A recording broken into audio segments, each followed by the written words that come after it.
Alors, tout d'abord, nous aurions souhaité remercier Karim Basbous et Pierre Quay donc, pour cette aimable invitation. Quand nous avions échangé il y a quelques mois, c'était un peu nos pratiques respectives avec Sarah dans des grandes agences internationales qui avaient donné un peu l'impulsion à cette participation. Et donc, nous avions pu interroger plusieurs agences, de grandes agences, pour voir un peu comment celles-ci mettaient en pratique les outils d'IA. Et nous avons pu remarquer qu'il y avait certaines convergences justement sur la manière de l'aborder.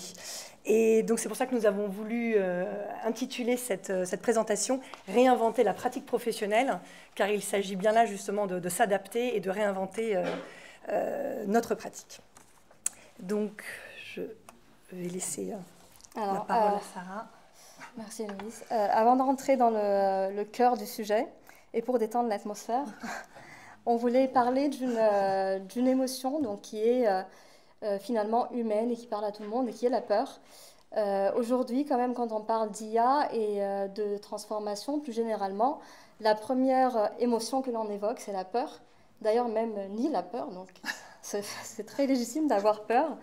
Et aujourd'hui, cette peur, c'est quand même la première étape pour pouvoir utiliser cette énergie et vraiment prendre en main cette technologie qui est l'IA et ne pas se laisser dépasser tout simplement. Alors vous connaissez tous cette histoire, donc ce fameux tremblement de terre qui a eu lieu à Lisbonne en 1755 et qui a généré notamment donc, une peur assez incontrôlable sur toute la ville de Lisbonne. Et on remarque notamment donc, deux réactions très différentes à la peur. La première, c'est celle du roi Joseph Ier, donc, qui s'est complètement écarté, qui était complètement paralysé par cette peur, qui a même fini par vivre dans une tente, tellement il a peur que ça se reproduise.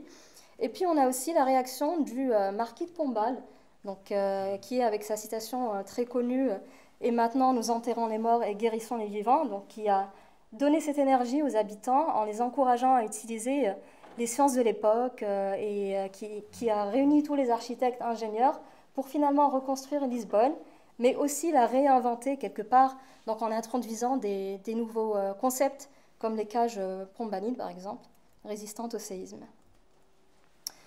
Aujourd'hui, on est face à des défis, de nombreux défis. Le premier étant l'urgence climatique.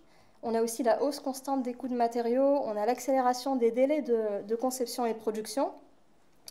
Et aujourd'hui, l'IA arrive donc pour, en quelque sorte, elle peut être notre allié à faire face à ces défis, donc, c'est finalement cette urgence climatique qui nous rattrape très vite. L'IA pourrait nous aider, par exemple, à faire des analyses environnementales, à anticiper, mais aussi à optimiser le réemploi et l'utilisation des matériaux, et notamment donc à accélérer les process de conception et de production à travers des automatismes de tâches, par exemple. Pour reprendre la phrase de Nicolas Grimshaw, il est important de construire dans l'époque dans laquelle on vit avec la science et les matériaux de l'époque. Et c'est aujourd'hui ce que l'on peut faire, notamment avec l'IA. Pour réinventer une pratique, la première chose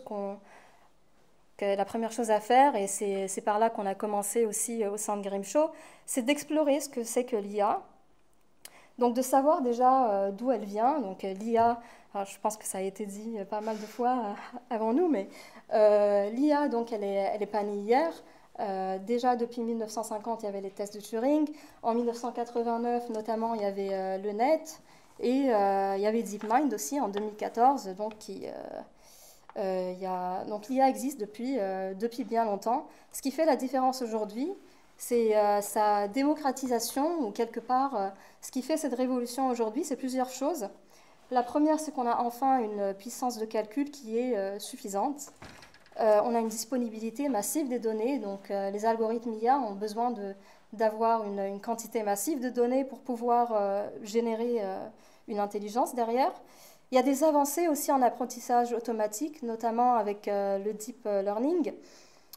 On y retrouve également un usage concret au quotidien, donc tout le monde aujourd'hui, je pense, utilise l'IA d'une manière ou d'une autre Parfois, c'est une utilisation consciente, comme quand on ouvre une application comme ChatGPT, mais c'est aussi dans notre quotidien. Par exemple, quand on fait des recherches Google ou Netflix, il y a toujours des algorithmes et des IA mis en place.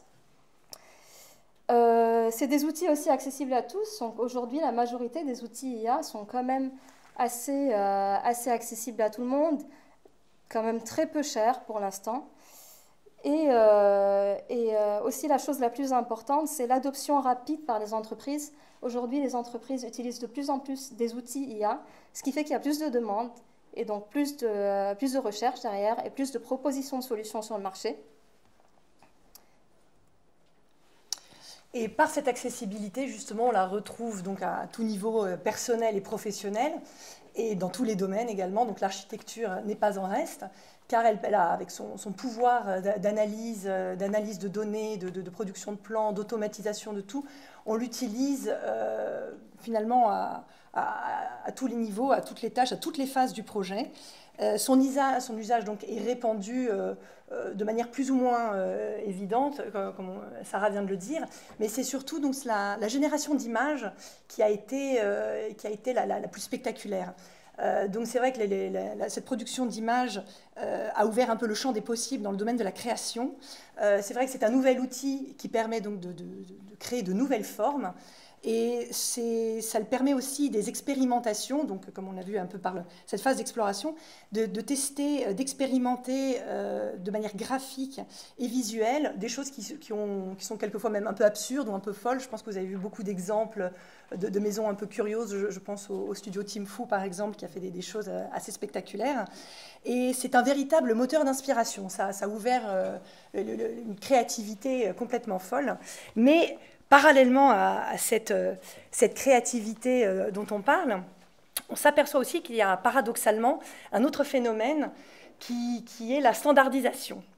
Que là, justement, on a un peu vu, qui a été abordé juste dans la présentation précédente, où vous voyez donc toutes ces images qui sont à droite, qui sont produites, le prompt indique, demande des images d'architecture, des photos dans le style d'eux, à la manière d'eux. Et en fait, on a repris donc des architectes assez connus, qui sont souvent d'ailleurs des architectes, comme vous voyez à gauche. À gauche, ce sont les architectes préférés selon les pays. Et ça, c'est une étude, ce sont une étude de Google qui montre justement ces architectes qui reviennent souvent dans les recherches Google. Donc il y a donc ces images qui existent donc dans la data commune avec lesquelles les IA ont été entraînées. Ces images sont reprises. Donc les images générées montrent, alors c'est pas exactement un plagiat, ce sont des copies parce que chacune reste unique, ça reste des projets qui ont tous leur unicité, mais on s'aperçoit qu'on est quand même loin aussi de la création originale. Il n'y a pas la même inspiration que les créateurs qui sont juste cités à côté. Donc il y a une forme comme ça un peu de lassitude visuelle, de standardisation, de ces images un peu répétées qui manquent un petit peu d'âme, de créativité, d'inspiration, et qui apportent une sorte de lassitude visuelle. Donc ce phénomène de standardisation qui démontre justement que si l'outil impressionne par cette capacité immédiate de création, finalement, il ne remplace pas la créativité.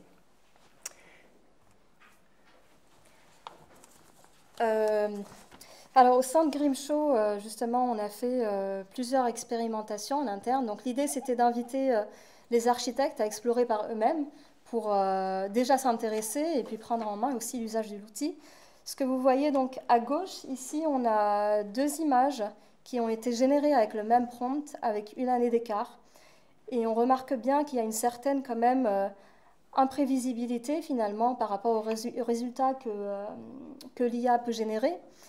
Et on se rend compte aussi que la mise à jour de ces moteurs d'IA est assez rapide et assez impressionnante.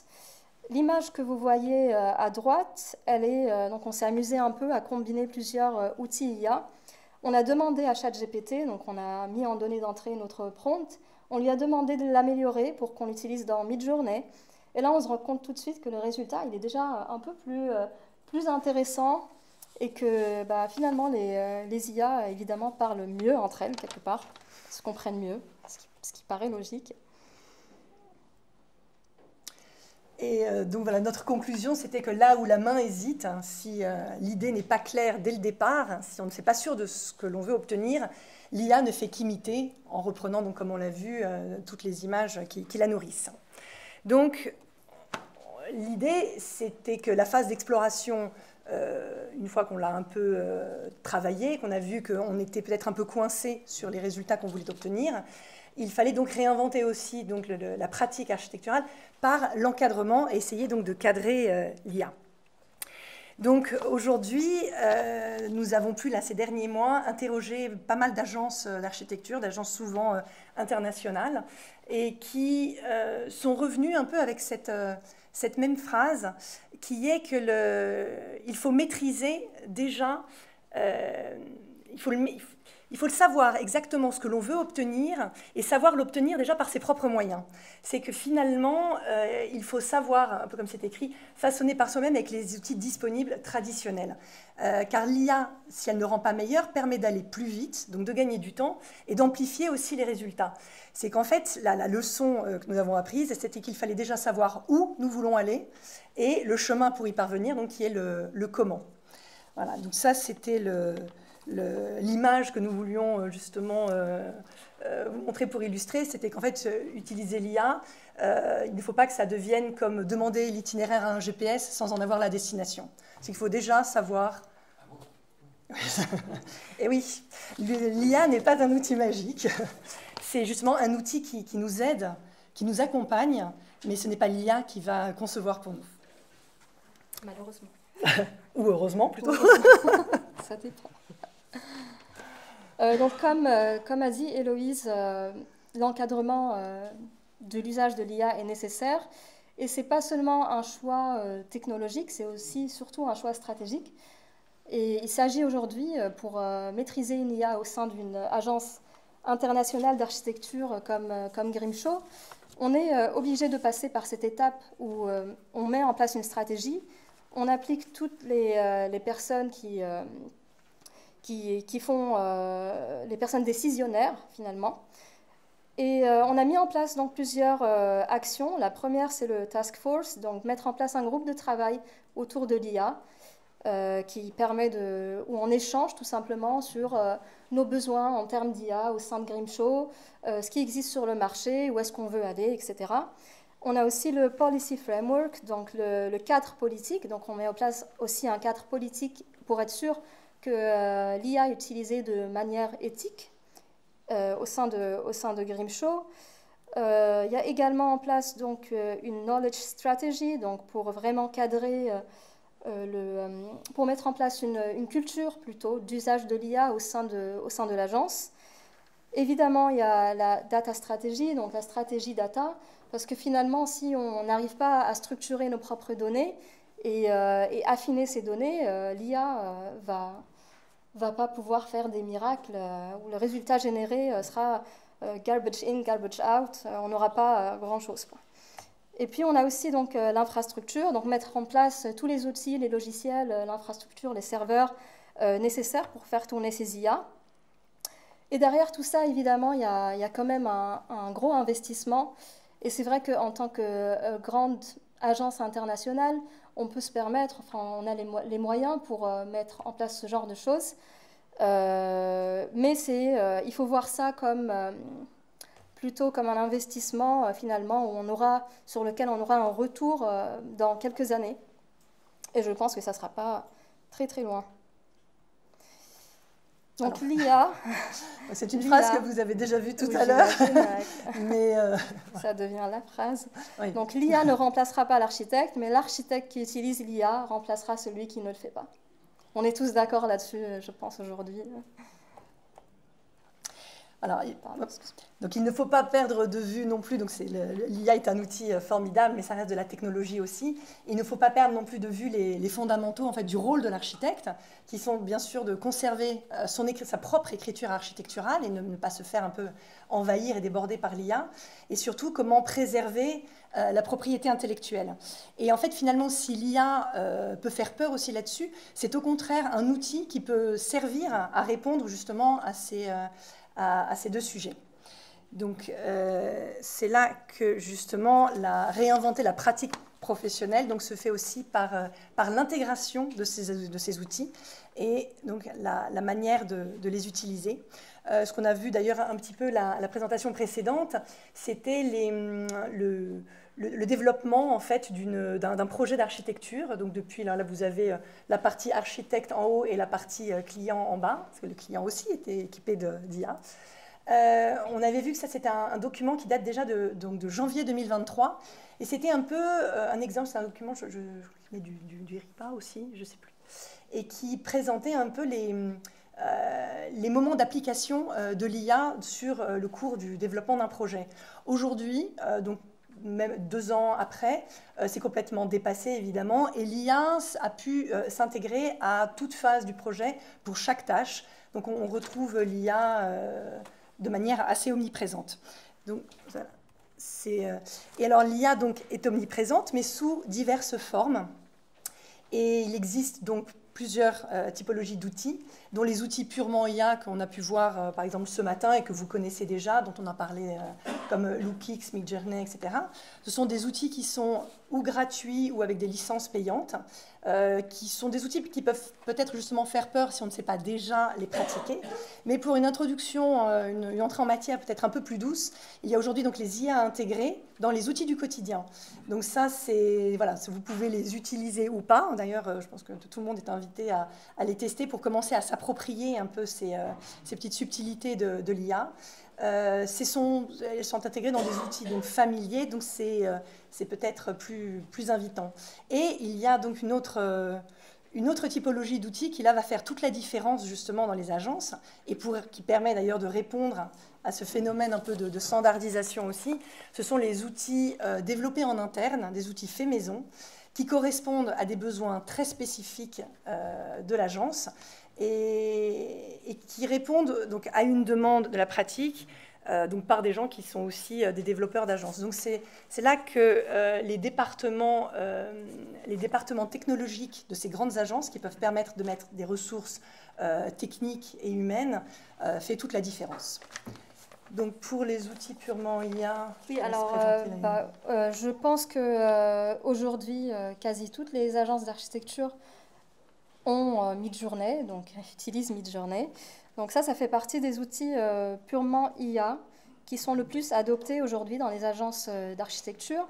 Mais on retrouve aussi d'autres outils, notamment des combinaisons de différents outils qui sont utilisés dans certaines agences, comme par exemple Teamfoo, qui va utiliser Lookix avec Midjourney pour réussir à avoir une certaine qualité d'image.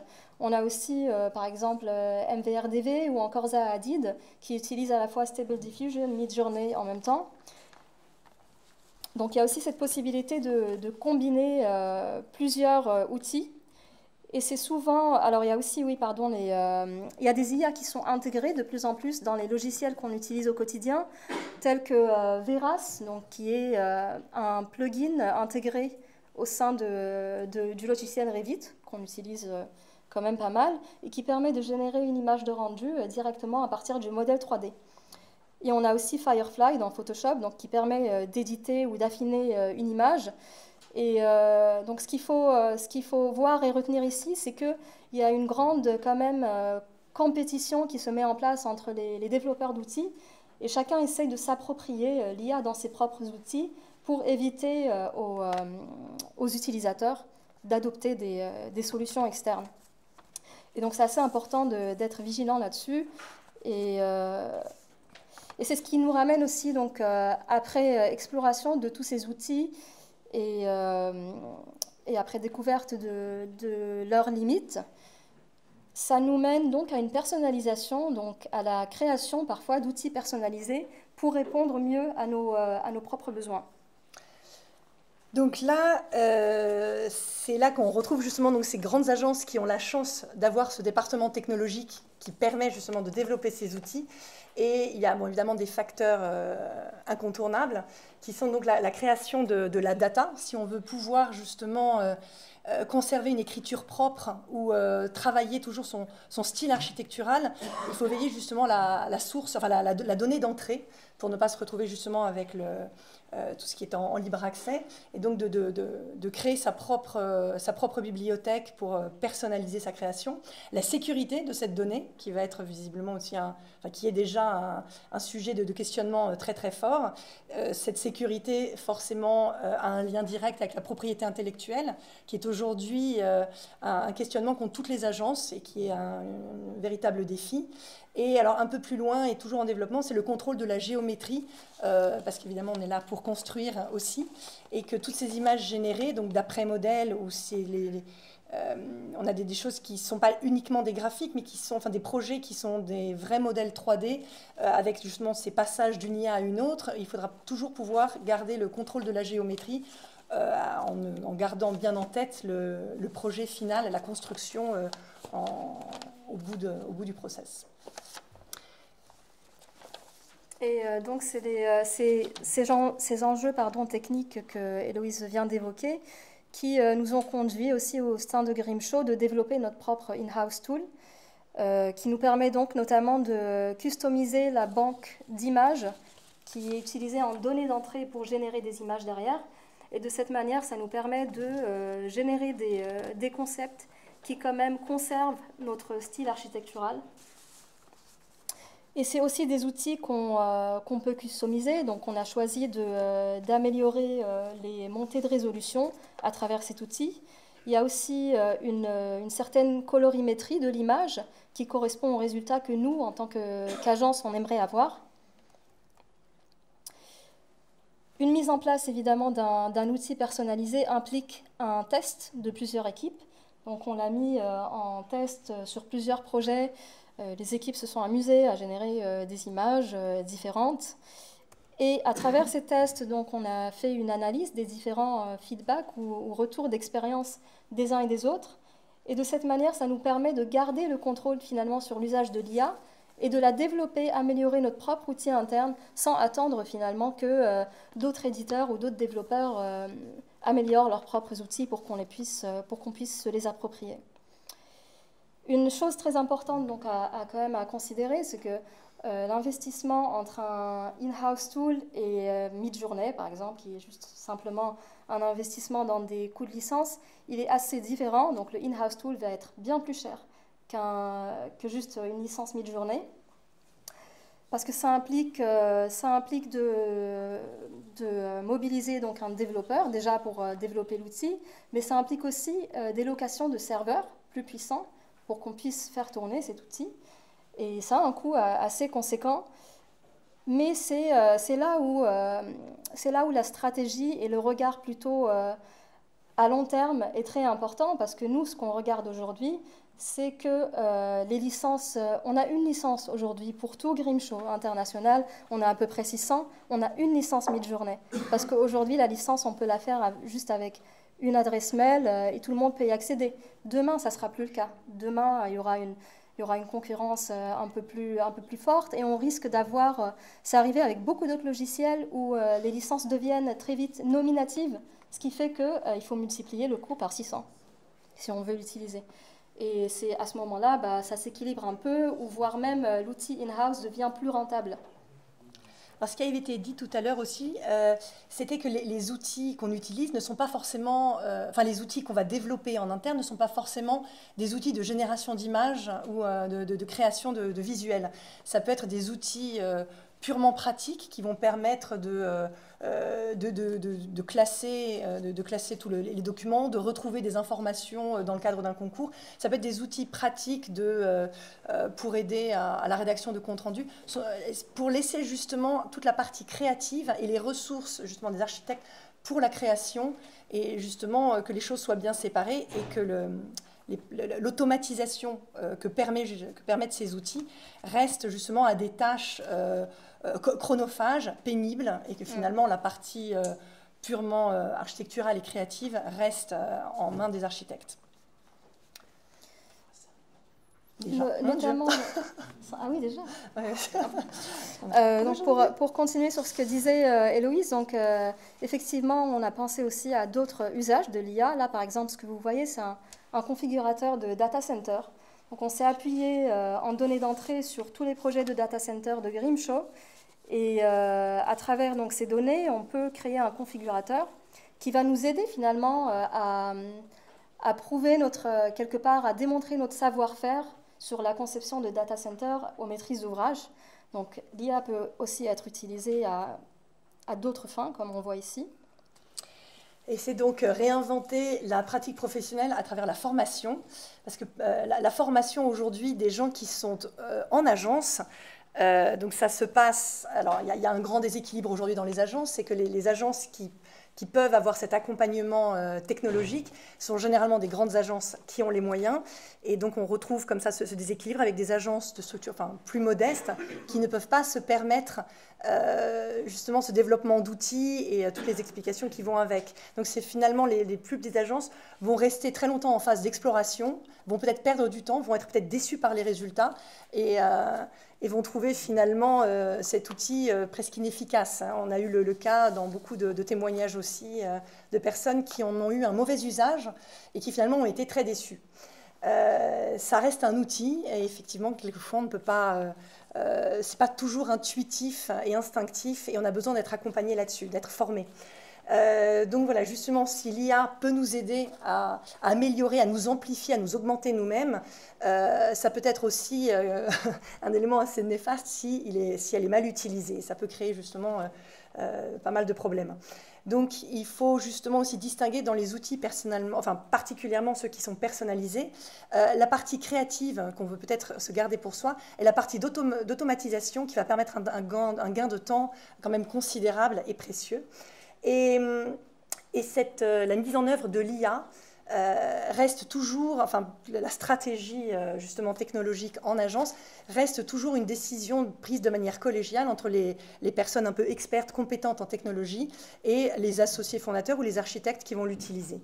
Donc ça reste toujours quelque chose qu'il faut décider ensemble, que c'est une stratégie à envisager sur le long terme parce que c'est un investissement en temps, en hommes et bien sûr en argent. Et on trouve évidemment avec tous ces nouveaux rôles de développement d'outils, il y a aussi l'émergence de nouveaux métiers. Alors il y a comme un peu, on a vu ça avec le BIM au moment de l'essor du BIM. Aujourd'hui, on retrouve, donc il paraît que data manager, ce n'est plus déjà un nouveau métier, mais voilà, donc on a des prompt designers où il y a beaucoup d'autres métiers un peu en parallèle qui viennent se greffer à cette pratique justement de personnes qui sont beaucoup plus sachantes. Ça, c'est pour la formation en agence aujourd'hui, mais l'IA est déjà intégrée dans les écoles d'architecture et les universités, où elle est encouragée.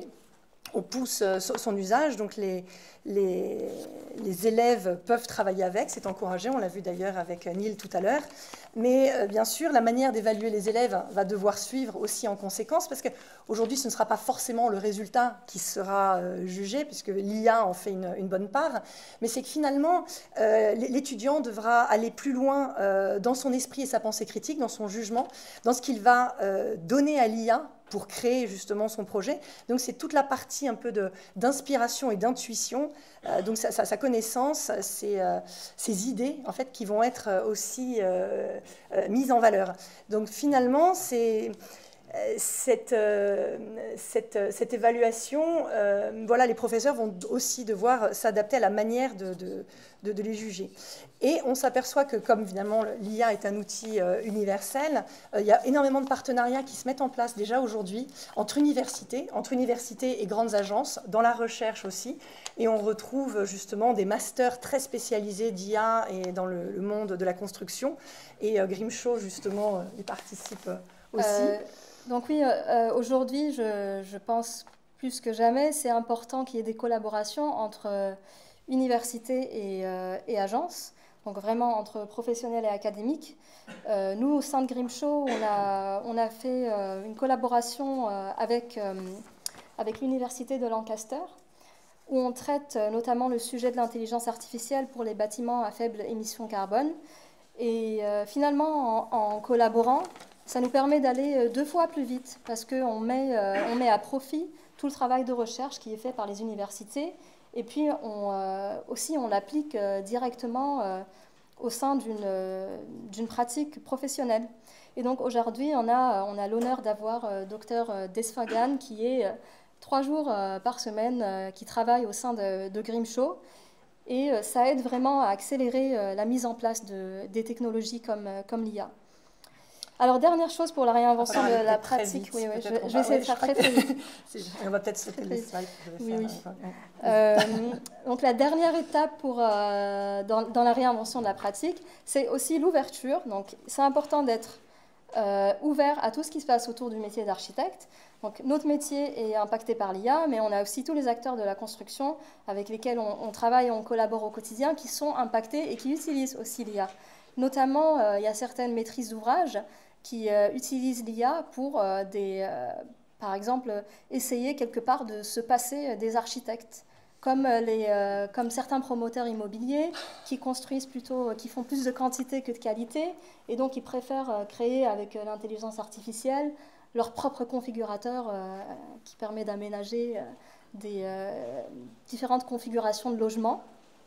Et donc c'est là aussi où nous, en tant qu'architectes, et l'ordre des architectes aussi devrait sensibiliser par rapport à tout ce qui se passe dans le métier de construction en général. Après, il y a aussi un cadre évidemment légal français et européen et un cadre international qu'il faut aussi prendre compte globalement. Je ne sais pas si, peut-être si on n'a plus beaucoup de temps, on va peut-être passer ça. Oui, alors on va passer ça. Donc ça, c'était juste une grille d'évaluation des risques conformément à l'AI Act.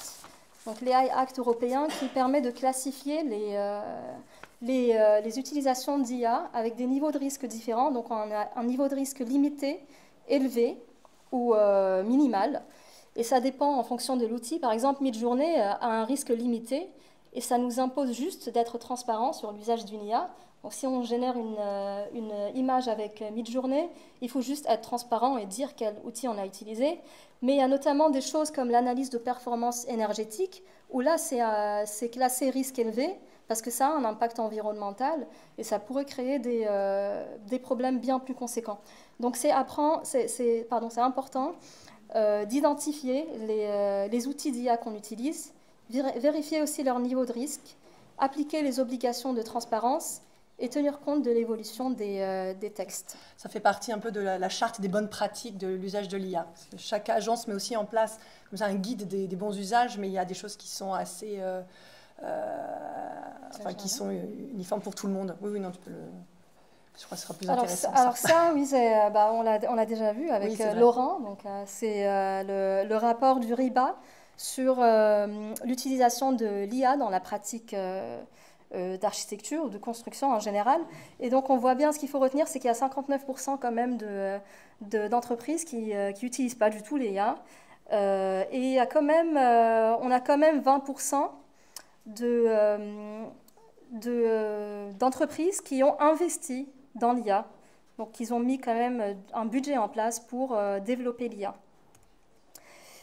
Là, c'est un rapport de Autodesk qui date de cette année. Donc, c'est un rapport très récent où Autodesk a interrogé ses utilisateurs, donc les entreprises, les agences d'architecture, vraiment tout le secteur AEC, sur les compétences recherchées le plus aujourd'hui en termes de technologie. Et donc, on voit, ce qu'on retient, c'est que la demande est de plus en plus conséquente pour les personnes qui maîtrisent l'IA. Elle a augmenté de 8,4%, alors que des métiers comme des métiers associés à la conception numérique ou le management numérique, comme le BIM par exemple, la demande est réduite de 2,2%. Donc c'est quand même assez intéressant de voir que les entreprises aujourd'hui préfèrent embaucher des développeurs et des spécialistes IA plutôt que des personnes qui gèrent la conception numérique du projet. Pour conclure, l'IA redéfinit ce qui fait un bon architecte. Je pense qu'on peut s'arrêter. Merci.